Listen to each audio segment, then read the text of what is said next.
Hello friends, home cook মঞ্চতে আপনাদের সবাইকে অনেক অনেক স্বাগত। আজ আমার রেসিপিতে থাকছে কাঁচকলার কোপ্তা কারি। আর এই কাঁচকলার কোপ্তা কারির রেসিপিটি হবে সম্পূর্ণ নিরামিষ পদ্ধতিতে। এই রেসিপিটি হয় ভীষণই সুস্বাদু। আপনারা কিন্তু নিরামিষ দিনে এই ধরনের রেসিপি বানাবেন, কোনো চিন্তাই থাকবে না যদি এই ধরনের রেসিপি বানিয়ে থাকেন। তো রেসিপিটি বানানোর জন্য প্রথমে এখানে আমি 3টে কাঁচকলা নিয়েছি। কাঁচকলাগুলোকে খুব ভালোভাবে ধুয়ে পরিষ্কার করে রেখেছি। এখন কাঁচকলাগুলোকে একটু কেটে নিচ্ছি। দু সাইড থেকে একটু করে কেটে ফেলে দিতে হবে। আর মাঝখান থেকে আমি কাঁচকলাগুলোকে কেটে নিচ্ছি। 2 টুকরো করে কাঁচকলাগুলোকে আমি কেটে রাখছি। তো 3টে কাঁচকলাই এখানে আমি কেটে নেব একইভাবে। আর যেহেতু এটা কাঁচকলার কোপ্তা কারি হবে, সেখানে আমি কাঁচকলার পরিমাণটা একটু বেশি দেব। আর এর সাথে আমি একটা আলুও দেব। আলু আমি একটা ব্যবহার করছি এর মধ্যে।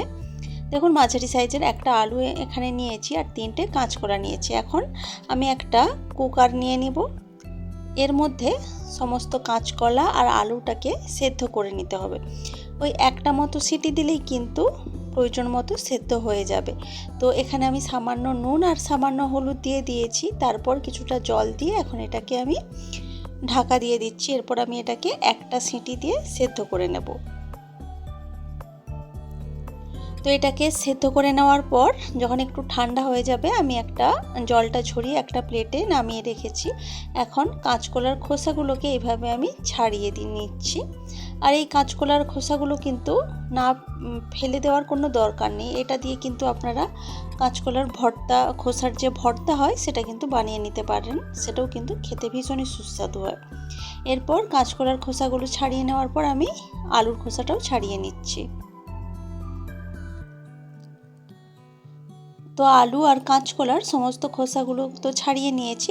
এগুলো এখন খুব ভালো করে আমি হাত দিয়ে ম্যাশ করে নিচ্ছি, যাতে কোনো রকম দানা বা দলা না রয়ে যায়। তো খুব ভালোভাবে কিন্তু আমি এগুলোকে, আলু আর কাঁচকলা দুটোকেই খুব ভালোভাবে ম্যাশ করে নিচ্ছি। তো যখন খুব ভালোভাবে ম্যাশ করা হয়ে যাবে, এখানে আমি কিছু মশলা অ্যাড করব। তো মশলার মধ্যে আমি প্রথমে এখানে দিয়ে দেব কিছুটা হলুদের গুঁড়ো আর কিছুটা নুন আর হলুদ গুঁড়ো দিয়ে দিলাম। এরপর আমি দিয়ে দেব কিছুটা লঙ্কার গুঁড়ো আর তার সাথে দেব কিছুটা ভাজা মশলার গুঁড়ো। আর এই ভাজা মশলার মধ্যে আছে ধনে, জিরে আর শুকনো লঙ্কা, আর অল্প একটু মৌরি দিয়ে আমি শুকনো কড়াইতে ভেজে তারপর সেটাকে গুঁড়ো করে রেখেছিলাম। এরপর আমি এখানে দিয়ে দিয়েছি কিছুটা আদা বাটা আর বড় চামচের 1 চামচ মতো বেসন। তো এটাকে এখন খুব ভালোভাবে মিশিয়ে নেব। খুব ভালোভাবে মেশাতে হবে যাতে করে মশলাগুলো সমস্ত কাঁচকলা আলুর মধ্যে খুব ভালোভাবে মিশে যায়।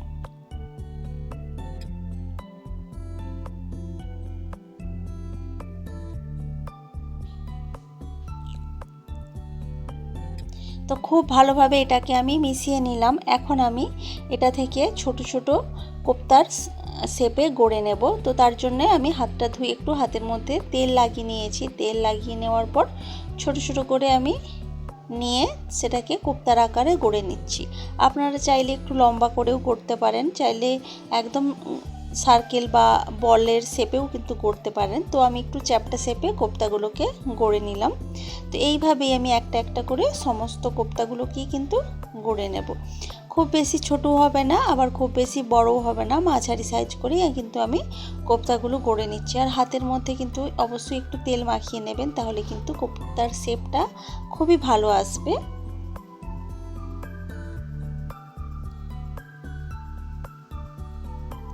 তো এইভাবে এক এক করে দেখুন আমি সব কোপ্তাগুলোই কিন্তু গড়ে নিয়েছি। এই দেখুন, বেশ অনেকগুলো কোপ্তা কিন্তু হয়ে গেছে।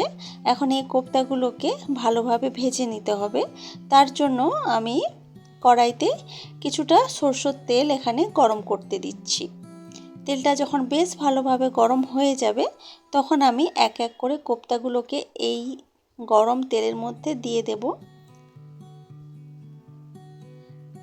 তো আমি প্রথমে হাফ কোপ্তা দিয়েছি, একবারই পুরোটা দিলাম না। একবারে পুরোটা দিলে কিন্তু ভাজতে একটু অসুবিধা হয়ে যেত, কড়াইতে লেগে যেতে পারতো বা একটার গায়ে একটা লেগে যেতে পারতো। তো আমি সেই জন্য হাফ হাফ করে কিন্তু ভেজে নিচ্ছি।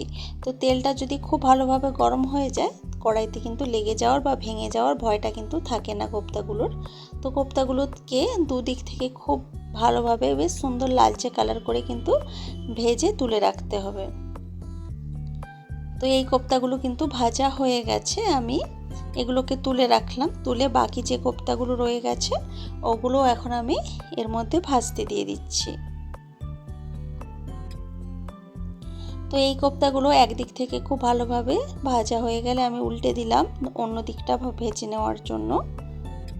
বেশ সুন্দর লালচে কালার করে দুদিক থেকে ভেজে আমি কোপ্তাগুলোকে তুলে রাখলাম। তো সব কোপ্তাগুলোই কিন্তু দেখুন আমার ভাজা হয়ে গেছে, আর কোপ্তার কালারটাও কিন্তু ভীষণই সুন্দর এসেছে। এখন কড়াইতে যে তেলটা রয়ে গেছে ওই তেলের মধ্যেই আমি ডুমো ডুমো করে কেটে রাখা আলু দিয়ে দিচ্ছি। চাইলে আপনারা আলুটা কিন্তু স্কিপ করেও যেতে পারেন, যদি আলু পছন্দ হয় তাহলে কিন্তু আলু দিতেই পারেন। আর যদি মনে করেন না আলু ছাড়াই বানাবেন তাহলেও কিন্তু ভীষণই সুন্দর হয়, সুস্বাদু হয়, সেখানে আলুটা আপনারা স্কিপ করে যেতেই পারেন। তো আলুটা ভাজার জন্য আমি এখানে দিয়ে দিলাম সামান্য নুন আর সামান্য হলুদের গুঁড়ো। নুন আর হলুদ গুঁড়ো দিয়ে এখন আলুটাকে খুব ভালোভাবে লালচে কালার করে ভেজে নিতে হবে। তো আলুগুলো কিন্তু ভাজা হয়ে গেছে, এখন আমি কড়াই থেকে আলুগুলোকে তুলে রাখছি। তো কড়াই থেকে আলুগুলোকে তুলে রাখার পর আমি কড়াইতে আবারও কিছুটা সরষের তেল দিলাম। সরষের তেল দেওয়ার পর তেলের মধ্যে দিয়েছি শুকনো লঙ্কা, তেজপাতা আর কিছুটা গোটা জিরে। এই ফোড়নটা থেকে খুব সুন্দর গন্ধ বের হলে তখন আমি এর মধ্যে দিয়ে দেব বেশ কিছুটা আদা বাটা। আদা বাটাটা দেওয়ার পরই আমি এখানে দিয়ে দিলাম বেশ কিছুটা হলুদের গুঁড়ো।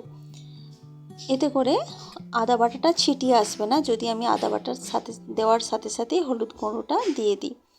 তো আদা বাটাটা কিছুক্ষণ ভেজে নেওয়ার পরে আমি একটা বড় সাইজের টমেটো আমি মিক্সিতে পেস্ট করে রেখেছিলাম, সেই টমেটো পেস্টটাই এখানে দিয়ে দিচ্ছি ভেজে নেওয়ার জন্য। তো আদা আর টমেটো পেস্টটাই বেশ কিছুক্ষণ ধরে ভেজে নেওয়ার পর এখানে আমি কিছু গুঁড়ো মশলা দিয়ে দিচ্ছি। তার মধ্যে দিলাম লঙ্কার গুঁড়ো, জিরের গুঁড়ো আর ধনের গুঁড়ো। তো এই গুঁড়ো মশলাগুলো দেওয়ার পর পুরো মশলাটাকে কিন্তু আমি খুব ভালোভাবে কষিয়ে নেব। মশলা যতটা ভালো কষানো হবে এই রেসিপিটা কিন্তু খেতে ততটাই ভালো লাগবে।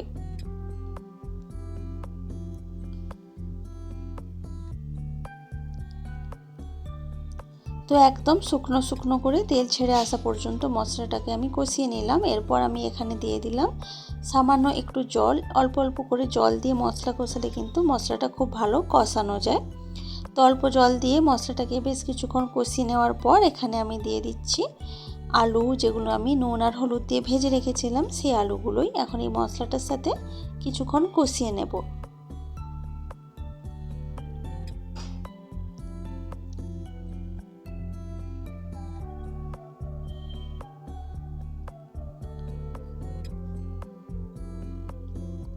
তো মশলাটার সাথে বেশ কিছুক্ষণ আমি আলুটাকে কষিয়ে নিলাম। এখন আমি এর মধ্যে দিয়ে দিলাম পরিমাণ মতো জল।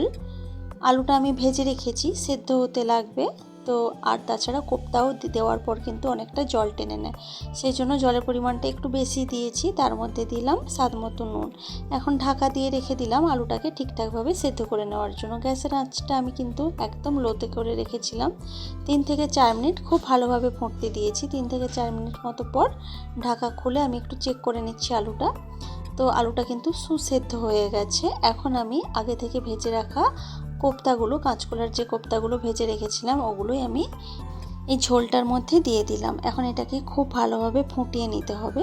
তো কোপ্তাগুলো দেওয়ার পর আমি একটু নাড়াচাড়া করে দিলাম। এরপর ঢাকা দিয়ে রেখেছি 1.5 থেকে 2 মিনিট মতো। এর থেকে বেশি রাখলে কিন্তু কোপ্তাগুলো ভেঙে যাওয়ার ভয় থাকে। তো কোপ্তাগুলো দেখুন বেশ ভালোভাবে ফুলে উঠেছে। এখন আমি এর মধ্যে দিয়ে দিলাম সামান্য চিনি আর সামান্য গরম মশলার গুঁড়ো। সামান্য চিনি আর গরম মশলার গুঁড়ো দিয়ে আমি একটু নাড়াচাড়া করে নিচ্ছি, খুব বেশি নাড়াচাড়া করব না, এতে করে কোপ্তাগুলো ভেঙে যেতে পারে। তো এরপর আমি ঢাকা দিয়ে রেখেছিলাম স্ট্যান্ডিং টাইমের জন্য, গ্যাসের আঁচটা অফ করে। এরপর দেখুন আমি সার্ভ করে দিয়েছি। এইভাবে কাঁচকলার কোপ্তা কারি বানিয়ে নিতে পারেন আপনারা নিরামিষ দিনে, খেতে হয় ভীষণই সুস্বাদু। তো তো রেসিপিটি আপনাদের কেমন লেগেছে সেটা কিন্তু কমেন্ট করে অবশ্যই জানাবেন। ভালো লাগলে লাইক, কমেন্ট, শেয়ার করবেন এবং প্লিজ আমার চ্যানেলটি সাবস্ক্রাইব করে আমার পাশে থাকবেন। তো আজকের ভিডিওটা এ পর্যন্তই থাক। দেখা হচ্ছে অন্য কোনো দিন অন্য কোনো ভিডিওতে অন্য কোনো রেসিপির সাথে। আজকের মতো টাটা, বাই বাই।